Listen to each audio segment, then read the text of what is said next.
शिक्षकों को transfer posting का बेसब्री से इंतजार है और इस मामले में बड़ा अपडेट सामने आया है। बड़ी जानकारी सामने आ रही है। नमस्कार, दर्श न्यूज में आपका स्वागत है। मैं हूं अनुराग।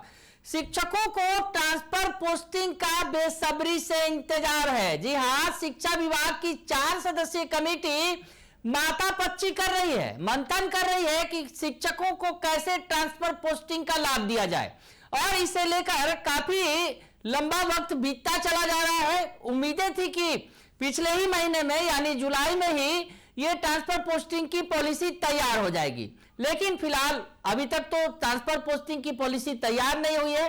शिक्षा विभाग की 4 सदस्यीय कमेटी इस पर माथा पच्ची कर रही है, मंथन कर रही है और जो इस कमेटी में शामिल है जो प्राथमिक शिक्षा निदेशक, माध्यमिक शिक्षा निदेशक और उसके अलावा जो बिहार राज्य शिक्षा परियोजना के निदेशक हैं वो शामिल हैं और शिक्षा विभाग के सचिव बैद्यनाथ यादव की अध्यक्षता में ये कमेटी पूरा अध्ययन कर रही है कि शिक्षकों को कैसे ट्रांसफर पोस्टिंग का लाभ दिया जाए। उसके अलावा और भी कई सारे मुद्दे हैं जिस पर कमेटी को रिपोर्ट अपनी सौंपनी है और इस रिपोर्ट पर अंतिम निर्णय अगर यूं कहा जाए तो शिक्षा विभाग के अपर मुख्य सचिव डॉक्टर एस सिद्धार्थ और शिक्षा मंत्री सुनील कुमार मिलकर लेंगे, मुहर लगेगी और उसके बाद कैबिनेट में मामला जाएगा, पहुंचेगा और उसके बाद शिक्षकों को इसका लाभ मिलेगा। प्रोसेस काफी लंबा है, लेकिन जिस तरह से इंतजार है लोगों को कि पहले क्या होगा, किस तरह से लाभ मिलेगा शिक्षकों को ट्रांसफर पोस्टिंग का। बिहार में बड़े पैमाने पर शिक्षक तैनात हैं जो बेसब्री से इंतजार कर रहे हैं कि उन्हें ट्रांसफर पोस्टिंग का लाभ मिले और सक्षमता परीक्षा जिन्होंने पास की है 1,87,000 नियोजित शिक्षक हैं। सबसे पहले उन्हें इंतजार है बेसब्री से क्योंकि उनकी पोस्टिंग होनी है, नई पोस्टिंग होगी और नई पोस्टिंग के बाद ही वो विशिष्ट शिक्षक कहलाएंगे और राज्यकर्मी का दर्जा पाएंगे। तो ऐसी स्थिति में सबसे ज्यादा बेसब्री से इंतजार उन्हें ही है और उन्हें ही इसका लाभ सबसे पहले मिलने जा रहा है। अभी जो जानकारी निकलकर सामने आई है, तरह तरह की जानकारियां निकलकर सामने आ रही हैं, लोग तरह तरह की बातें कर रहे हैं कि क्या कुछ होगा, किस तरह से ट्रांसफर पोस्टिंग में किन्हें लाभ मिलेगा, किसे पहले ट्रांसफर पोस्टिंग का लाभ दिया जाएगा, कौन बाद में पाएंगे, किस तरह से ट्रांसफर पोस्टिंग की जाएगी, किस तरह से ऑप्शंस दिए जाएंगे, क्या ऐच्छिक होगा या फिर ऑप्शन दिया जाएगा, तमाम तरह की बातें तैर रही हैं। वैसे में शिक्षक नेता अमित विक्रम जो है उन्होंने एक बड़ी जानकारी साझा की है। शिक्षक नेता अमित विक्रम जो लगातार सक्रिय रहते हैं, लेकिन फिलहाल अभी उन पर कार्रवाई की गई है शिक्षा विभाग के द्वारा और फिलहाल वो अभी उन्हें बर्खास्त किया गया है। हालांकि वो कोर्ट में इसके लिए लड़ाई लड़ रहे हैं। तो शिक्षक नेता अमित विक्रम जो बड़ी पकड़ रखते हैं शिक्षा विभाग पर, उन्होंने एक जानकारी साझा की है और शिक्षकों की ट्रांसफर पोस्टिंग से जुड़ी ये बड़ी खबर है, अहम खबर है और किस तरह से ट्रांसफर पोस्टिंग की जा सकती है, क्योंकि ये जो पॉलिसी अभी तैयार की जा रही है और 4 सदस्यीय कमेटी उसमें लगी हुई है, लेकिन इसमें काफी देरी भी हो रही है। लेकिन इस बीच आपको बता दें कि सक्षमता परीक्षा के लिए जो काउंसलिंग भी जारी है। सक्षमता परीक्षा जो पास कर चुके हैं शिक्षक 1,87,000 शिक्षक, उनकी काउंसलिंग हो रही है और तमाम जिलों में ये काउंसलिंग जारी है और इसके बाद उनकी पोस्टिंग की जानी है। तो ऐसी स्थिति में ट्रांसफर पोस्टिंग पॉलिसी की जल्द जरूरत है, जल्द से जल्द लागू किया जाए ताकि सक्षमता पास जो नियोजित शिक्षक हैं उनकी पोस्टिंग की जा सके। तो क्या कुछ होगा, सबसे पहला लाभ तो सक्षमता पास शिक्षकों को ही मिलने जा रहा है। यह तय माना जा रहा है कि सबसे पहले ट्रांसफर पोस्टिंग का लाभ सक्षमता परीक्षा पास करने वाले उन 1,87,000 नियोजित शिक्षकों को मिलेगा। लेकिन कैसे मिलेगा, इस बारे में अमित विक्रम ने स्पष्ट किया है कि कैसे क्या कुछ होगा।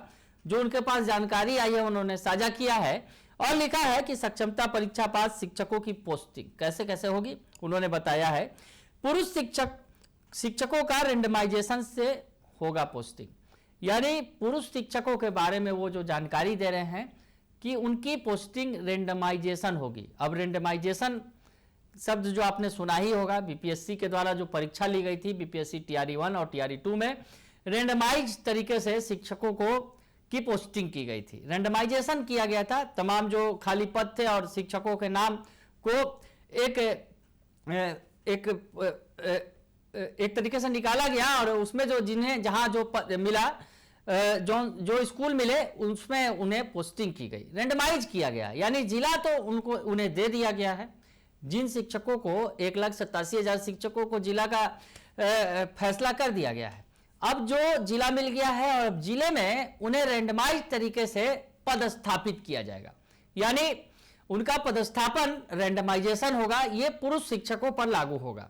ये बड़ी बात आपको बता रहे हैं और बड़ी जानकारी शिक्षक नेता अमित विक्रम ने दी है कि जो बातें निकलकर सामने आ रही है, क्योंकि शिक्षा मंत्री बार बार कह भी रहे हैं, सुनील कुमार जो बिहार के शिक्षा मंत्री हैं, उनका कहना है कि सीधे सीधे महिलाओं को लाभ मिलेगा।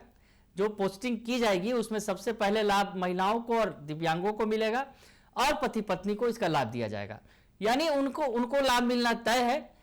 तो पुरुष शिक्षकों का क्या होगा, तो इस बारे में आपको बता दें कि पुरुष शिक्षकों को रेंडमाइजेशन करके उनकी पोस्टिंग की जाएगी जो सक्षमता परीक्षा पास कर गए हैं। अब आगे बढ़े तो उसमें जो अब अगला क्या होगा, असाध्य रोग, दिव्यांग और कपल्स का ऐच्छिक पोस्टिंग होगा। यह भी बड़ी खबर है। ये जो बड़ी जानकारी दी जा रही है, अमित विक्रम जो जानकारी लेकर आए हैं सामने, सटीक जानकारी लेकर आते हैं शिक्षा विभाग से, तो उनका कहना है कि असाध्य रोग वाले, दिव्यांग और कपल्स यानी पति पत्नी जो हैं उनको ऐच्छिक स्थानांतरण यानी ऐच्छिक पोस्टिंग का लाभ दिया जाएगा जो सक्षमता परीक्षा पास कर गए हैं और अब उनकी जो पोस्टिंग की जानी है। तो ऐसी स्थिति में असाध्य रोग या उनके परिवार में किसी को कोई असाध्य रोग है, परेशानी है, माता पिता को लेकर अगर वो इलाज करा रहे हैं, इलाजरत हैं, तो ऐसे शिक्षकों को लाभ दिया जाएगा। उनका ऐच्छिक ट्रांसफर होगा, ऐच्छिक पोस्टिंग होगी। उसके अलावा जो दिव्यांग हैं और कपल्स हैं यानी पति पत्नी हैं, इनके बारे में भी जिस तरह से शिक्षा मंत्री बार बार कह रहे हैं वो नीति लागू की जाएगी और इन्हें ऐच्छिक ट्रांसफर का लाभ मिलेगा। अब महिलाओं को के साथ क्या होगा, यह भी बड़ा सवाल है।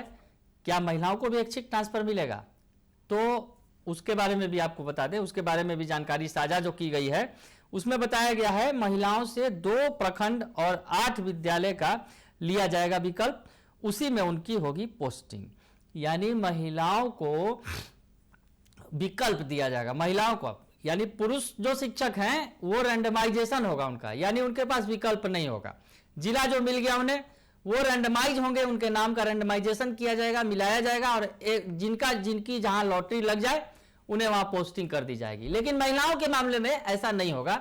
महिलाओं के मामले में जो जानकारी निकलकर सामने आ रही है कि उनको चॉइस पोस्टिंग दी जाएगी, यानी उनके सामने चॉइस होगा। चॉइस कैसे होगा अब ये जान लीजिए। महिलाओं से 2 प्रखंड का ऑप्शन मांगा जाएगा और 8 विद्यालयों का ऑप्शन मांगा जाएगा, यानी महिलाओं का जो सक्षमता परीक्षा पास महिलाएं हैं, महिला शिक्षक हैं जिन्होंने सक्षमता परीक्षा पास कर ली है और अब वो राज्यकर्मी बनने जा रही हैं, विशिष्ट शिक्षक बनने जा रही हैं, उन्हें 2 प्रखंड का यानी 2 ब्लॉक का विकल्प देना होगा और 8 स्कूलों का विकल्प उनके सामने होगा। 2 प्रखंड के 8 विद्यालयों का विकल्प वो देंगी और उस आधार पर उनकी पोस्टिंग की जाएगी। ये बड़ी जानकारी निकलकर सामने आई है जो अमित विक्रम जो हैं शिक्षक नेता, उन्होंने ये साझा किया है, हम आपको बता रहे हैं। तो उसके बाद जो अब अगली पोस्टिंग है और भी बाकी सारे शिक्षक हैं कतार में है, सक्षमता के बाद बीपीएससी शिक्षकों की ट्रांसफर पोस्टिंग होगी, यानी जो बीपीएससी टीआरई 1 टीआरई 2 से जो बहाल शिक्षक हैं उनकी पोस्टिंग भी की जाएगी।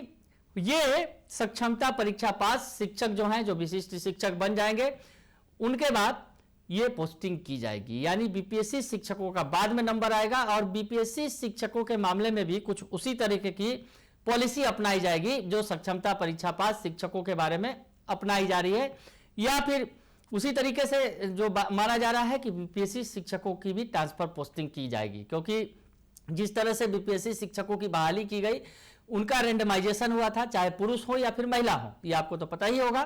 तो रेंडमाइजेशन के जरिए बहुत सारे ऐसे महिला शिक्षक जो हैं उनके घर से 300-400 किलोमीटर दूर तक भेज दिया गया। तो ऐसी स्थिति में महिला शिक्षकों को विकल्प देंगे, महिला शिक्षक जो है 2 प्रखंडों का विकल्प देंगी, 8 स्कूलों का विकल्प देंगी। तो ये बीपीएससी शिक्षकों के मामले में भी होगा, लेकिन ये दूसरे चरण में होगा। यानी पहले चरण में सबसे पहले सक्षमता परीक्षा पास नियोजित शिक्षक जिनकी संख्या 1,87,000 है, उन्हें विभिन्न विद्यालयों में पोस्टेड किया जाएगा। फिर से आपको बता दें कि पुरुष जो होंगे, पुरुष शिक्षक होंगे, उनका रेंडमाइजेशन तरीके से पोस्टिंग की जाएगी, यानी रेंडमाइज किया जाएगा उनके नाम को, जो बीपीएससी टीआरई 1 और टीआरई 2 में प्रक्रिया अपनाई गई थी। उसके बाद जो दिव्यांग हैं या फिर असाध्य रोग से पीड़ित जिनके घर में सदस्य हैं वो शिक्षक, या फिर कपल्स हैं यानी जो पति पत्नी हैं, उनके बारे में उन्हें ऐच्छिक ट्रांसफर का लाभ मिलेगा, यानी ऐच्छिक पोस्टिंग का लाभ दिया जाएगा। तो उनकी ऐच्छिक पोस्टिंग होगी। और तीसरे में अगर महिलाओं की बात करें तो महिलाओं को 2 प्रखंड का चॉइस मिलेगा और 8 स्कूलों का उन्हें चॉइस देना होगा इन 2 प्रखंडों के अंदर, और वहां पर उनकी पोस्टिंग की जाएगी। यानी महिलाओं के बारे में भी अगर कहा जाए तो बहुत हद तक जिस तरह से विभाग ने कहा था, शिक्षा मंत्री ने कहा था कि महिलाओं पर जो है विशेष ध्यान दिया जाएगा, और बाकी जो है दिव्यांग या फिर पति पत्नी हैं या फिर जिनके घर असाध्य रोग से पीड़ित रोगी हैं तो उनके बारे में उन्हें ऐच्छिक ट्रांसफर का लाभ मिलेगा। तो ये तमाम बातें निकलकर सामने आ रही हैं और उसके बाद बीपीएससी शिक्षकों को लाभ मिलेगा। तो ऐसी स्थिति में फिलहाल तो अभी कमेटी की रिपोर्ट आनी बाकी है, लेकिन कमेटी की रिपोर्ट के पहले तमाम तरह की जो ये बातें निकलकर सामने आ रही हैं, तमाम तरह के कयास निकलकर सामने आ रहे हैं, हम भी आपको बता रहे हैं कि क्या कुछ हो सकता है। और ये जो जानकारी निकल कर आई है शिक्षक नेता अमित विक्रम के जरिए आई है निकलकर सामने। अब आगे आगे देखिए होता है क्या, लेकिन ये तो तय है कि सबसे पहले सक्षमता परीक्षा पास जो शिक्षक हैं उनकी पोस्टिंग होगी और उसके बाद बीपीएससी शिक्षकों के ट्रांसफर पोस्टिंग की बारी आएगी। बने रहिए दर्श न्यूज के साथ, तमाम खबरों से आपको अपडेट रखेंगे। फिलहाल के लिए इतना ही, धन्यवाद।